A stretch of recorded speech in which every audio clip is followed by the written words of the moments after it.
And they're off. The 2016 session of the Georgia General Assembly is officially underway, and controversy is in the lead. Tonight, Representative Alan Peake lays out his case for growing medical marijuana right here in Georgia, a move the governor does not currently support. It's been more than 6 months since the United States Supreme Court guaranteed the right to same-sex marriage across the country. But Senator Kirk begs to differ. He joins us to discuss his plan to slow down same-sex marriage here. And Georgia has a wide-ranging concealed carry law. Representative Keisha tells us why she thinks would-be gun owners should be required to take a safety course. Marijuana, same-sex marriage, gun laws. We're coming out of the gate with some hot issues tonight. Lawmakers starts right now.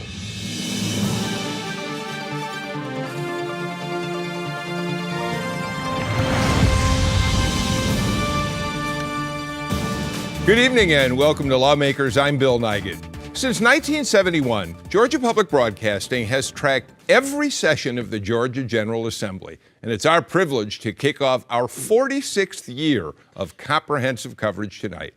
The members of the General Assembly are all running for re-election in November, a fact that will have definite implications in the session to come.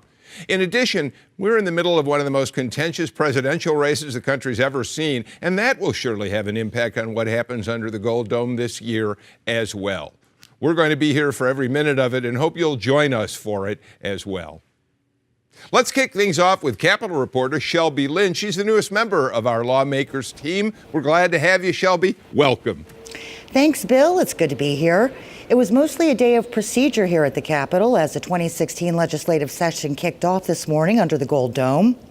On this first day, legislators gathered in the House and Senate chambers, socializing and catching up with friends and colleagues before the gavel dropped, officially opening the legislature at 10 a.m.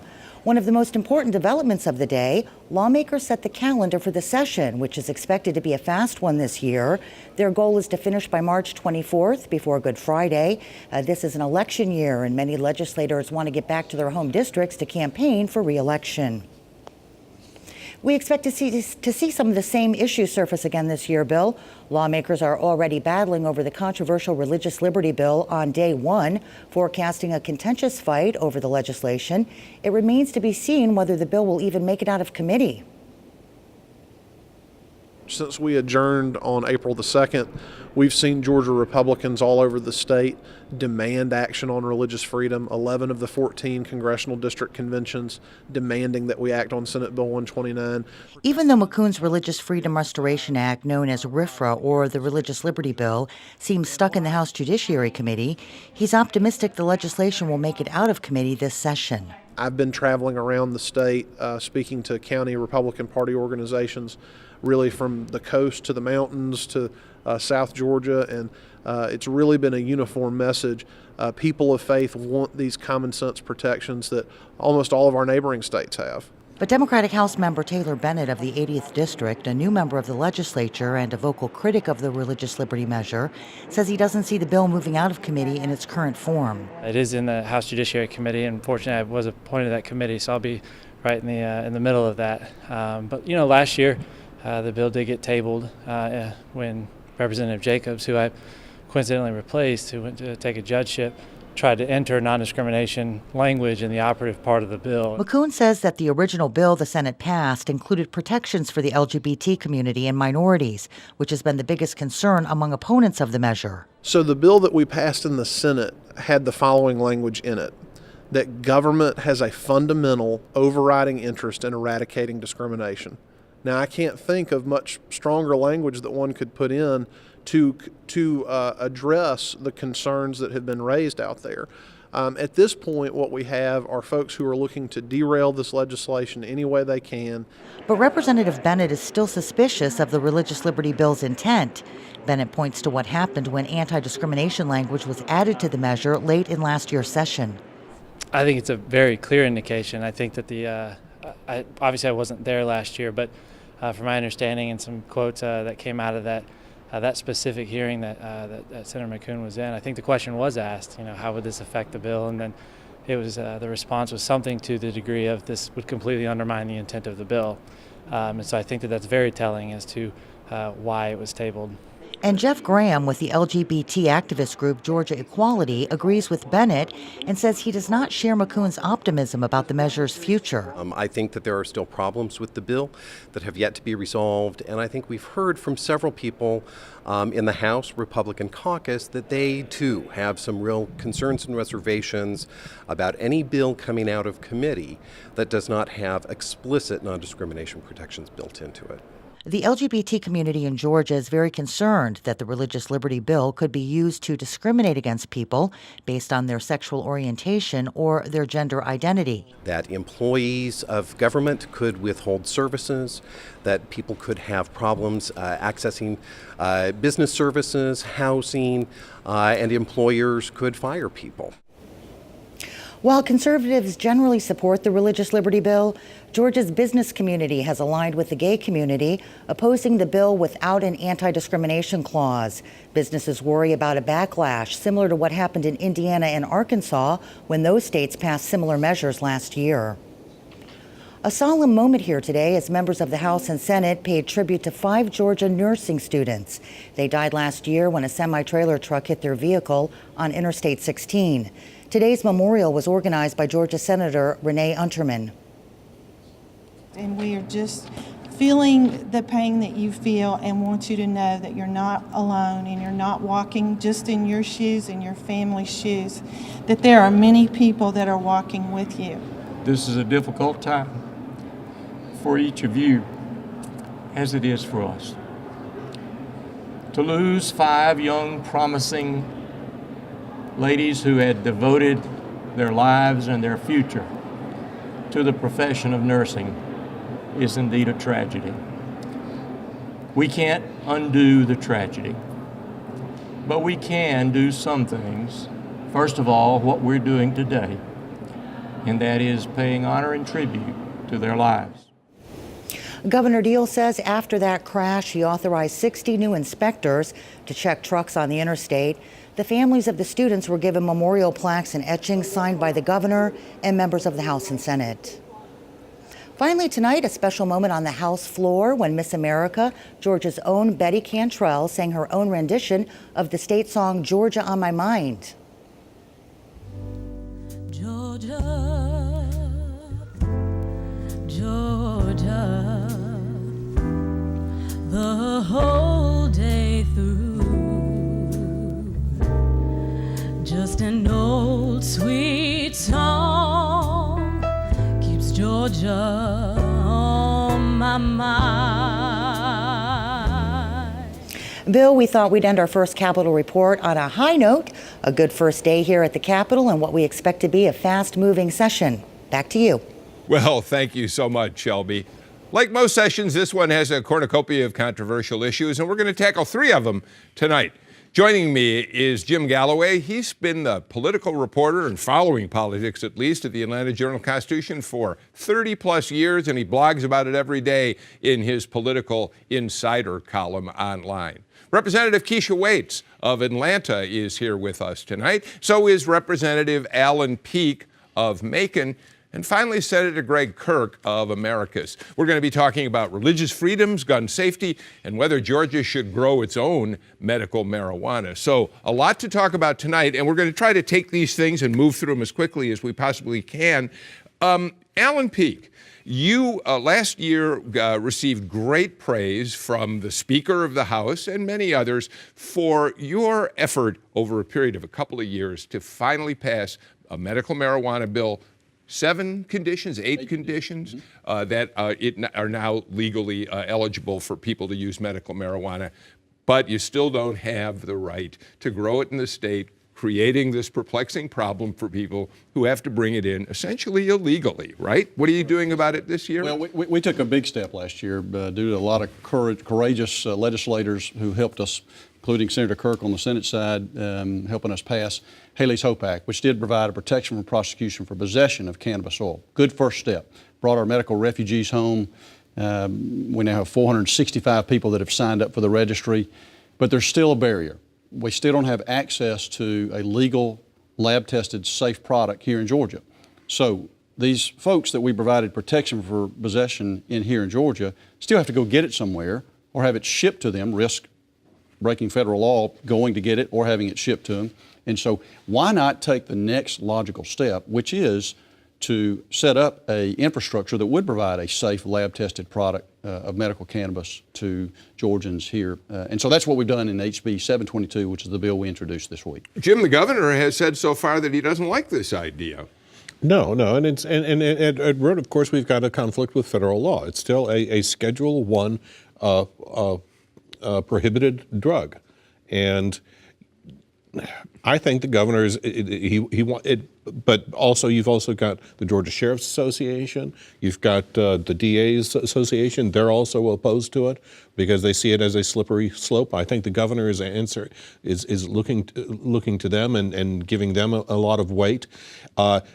Mr. Peake's bill will have at least 100 signatures, he tells me, by the end of the day. You're going to take the well tomorrow morning to talk about it. Well, we're going to make sure that all of our members have as much opportunity to sign it. We had 86 sign it today. I'm expecting 10 or 15 more to sign it tomorrow. Speaker of the House, David Ralston, has spoken in support of the bill.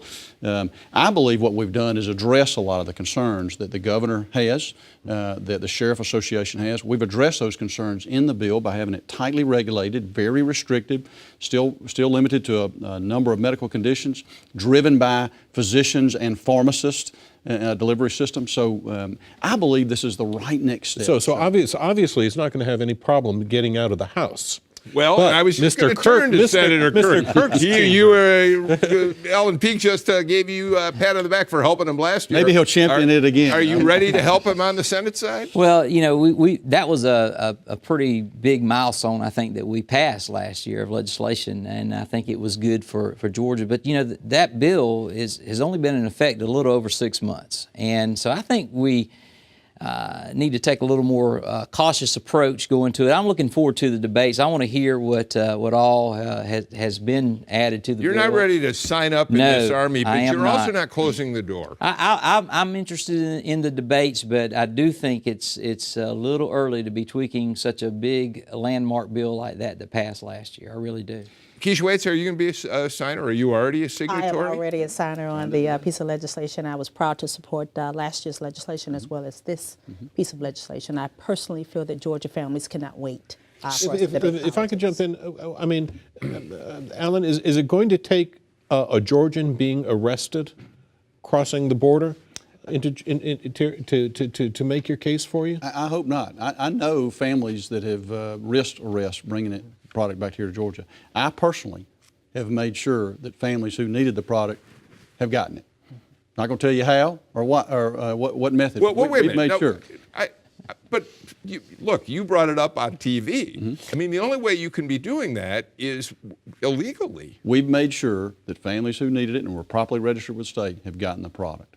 But again, it goes to why we need to have access here in Georgia. Why not come up with a solution that does provide a safe, consistent, lab-tested product to those that have been qualified by their physician, who have had a consultation with a pharmacist, and need this product for a debilitating illness? Why would we not do it is really the question we ought to be asking. All right, well, we're going to be down there at the Capitol tomorrow watching when you take the well and encourage even more signatures on your bill. And obviously, we're going to watch and invite you back as it moves forward. Let's turn to Representative Keisha Waits.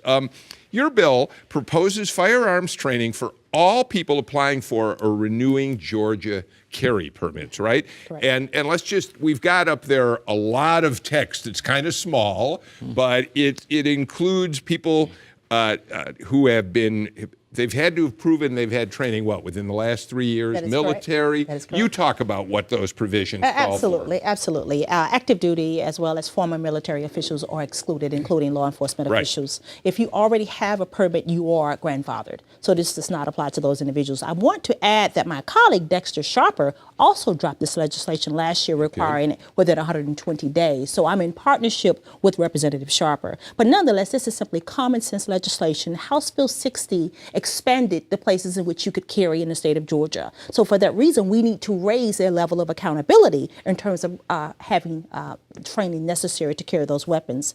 So in fact, the goal is to simply neutralize a threat, and that is to make sure that individuals have the training necessary if they are in fact carrying. That is to load the weapon, to be able to clean the weapon as well as to be able to fire that weapon. I think that's more than reasonable. What's interesting is, and you all weigh in, is that I have heard at least some Republicans who normally don't want any what they consider restrictions on guns, who've said, well, this might make some actual sense, but that doesn't mean it's going to get anywhere. No, I've got with all due respect here. I mean, we have a Democrat here, and they're in the minority in the House, in the deep minority.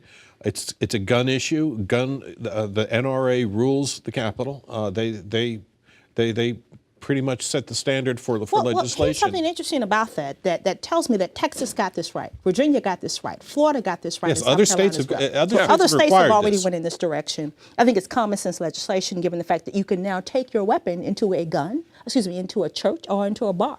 And so for that reason, all we're simply saying is that if you're going to walk around with a gun on your person, you should at least know how to fire that weapon. Well, I'm challenged that the NRA runs the Capitol. I mean, we're elected officials. NRA is lobbyists. They don't control what we do. And I can guarantee you the Republican majority doesn't want to infringe on any Second Amendment rights. Is this an infringement on Second Amendment rights? I think Representative Waite's measure has some merit. My wife obtained her carry permit a couple of years ago, had never fired a gun in her life. Our logical step was to go to a gun range and shoot some. So we did our training on our own, and you would hope that maybe that's what most folks would do. But I can understand why Representative Waite would go down that path of saying, because there is some merit to make sure that you know what you're doing when you have that gun. Senator, what happens if this bill gets to the Senate? I'm looking forward to the debate, but I kind of got the same thing. That You're looking forward to an awful lot of debate, Senator. But my 25-year-old daughter, who used to go hunting with me and all, but never cared to shoot a gun, but she lives by herself now with her little boy, and I'm taking her this weekend to teach her how to shoot a pistol because she wants a gun in the home for her own protection. And so we're kind of doing what you're talking about. We're just doing it like you and your wife did. Who would do the training? Real quick. Who would do the training? How would we regulate the training? Well, the state will make that decision. Now, obviously, those individuals who have those facilities where you can fire weapons would be the first choice, in my opinion. I'm thinking a fee no more than $35. But I also want to keep in mind that this requirement does not apply to your personal home or to your vehicle. Right. This is if you're carrying a weapon in a public place. Okay, look, we've got another big subject we want to talk about in a minute, but we're going to keep our eye on this one as well throughout the session. All right, so let's set this up before we take our break.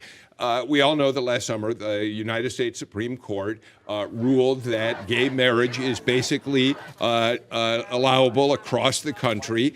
And we also watched Kentucky Clerk Kim Davis, who raised a furor when she refused to issue marriage licenses to gay couples. So the question is, does Georgia need any kind of legislation to protect people who disagree with the law when it violates their religious principles? We're going to talk about that very hot subject after this break.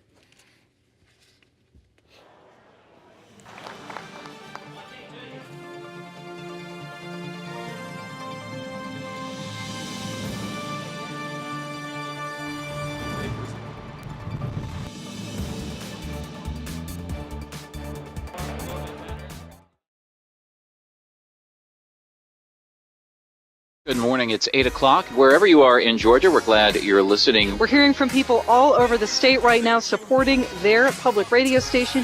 Thank you for 88.5. What a great new station. At last, thoughtful and intelligent information and discussions during the day. Our reporting is more reflective of the community around us. GPB is here for you every time you need us. We want to be a part of the community that is Georgia. Thank you. Thank you. Thank you. Thank you for your support. Do you have Apple TV? Check out this exciting new way to access all your favorite content from GPB and PBS. It's GPB Now. Download the app and easily browse local and national shows, special series, sports, and more, all on demand and just a click away. Plus, stream live events like the high school championships and GPB Radio exclusive to GPB. If you're cutting the cable, stay connected with GPB Now. Free to download in the Apple TV App Store today. They're dazzling, priceless, the building blocks of modern civilization.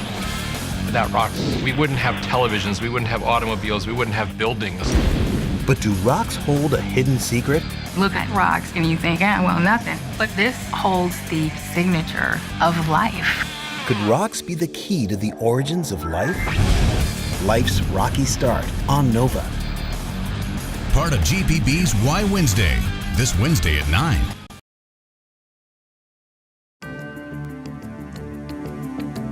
Did you know last year's legislative session saw the passage of 955 bills? That's an average of nearly 24 bills per legislative day. Will the lawmakers hit that mark again this year? Welcome back to Lawmakers. My guests on this first show of the 2016 season are Jim Galloway from the Atlanta Journal-Constitution, Representative Keisha Waits of Atlanta, Representative Alan Peake of Macon, and Senator Greg Kirk of Americus. And it's your turn, Senator Kirk. What exactly are you introducing? Everybody's buzzing that you are about to introduce a bill that very well might protect people like a Kim Davis in Kentucky if they don't want to, say, issue marriage licenses to gay couples. Is that what you have in mind? You know, and I was listening to the introduction here, and that's kind of what the path you went down in the introduction. So you get to get the exclusive tonight, I guess. We would love that. Because the bill gets dropped next week. And what are you going to say? This bill has absolutely nothing to do in hindering same-sex couples from obtaining marriage license. Absolutely nothing. And that's the furthest thing from the truth. What this bill does is it says that when the Supreme Court made their decision, they not only gave the gay community access to marriage, they changed the definition of marriage. And by changing the definition of marriage, that definition is thousands of years old. It's biblical. And there are millions of Georgians who still hold that the definition of marriage is between a man and a woman. And they ought to have the right to express that without any fear of repercussion. What does it mean, though? In what way can they express that? So, can a county clerk express it by saying, I don't want to grant a marriage license to two gay people? So, I have had a lot of conversation with the probate judges about this, and the probate judges are clear. Your probate courts are very clear in Georgia. The law of the land, and I am very clear, let me be very clear as the author of the bill, the law of the land is that same-sex couples have just as much right to receive a marriage license as an opposite-sex couple, okay? That's very clear. What this law would do, it would allow a clerk to say, maybe I don't want to issue this marriage license. However, it in no way allows the probate court the ability to say we're not going to issue a marriage license to this couple. If that clerk will not do it, another clerk in that office has to do it, or that probate judge has to do it. They are very clear on that. Now, is this going to be simply restricted to the courts, or does this privilege extend to other public employees? For instance, the person who issues a death certificate, or the state revenue bureaucrat who goes through and approves joint income tax filings. Mm-hmm.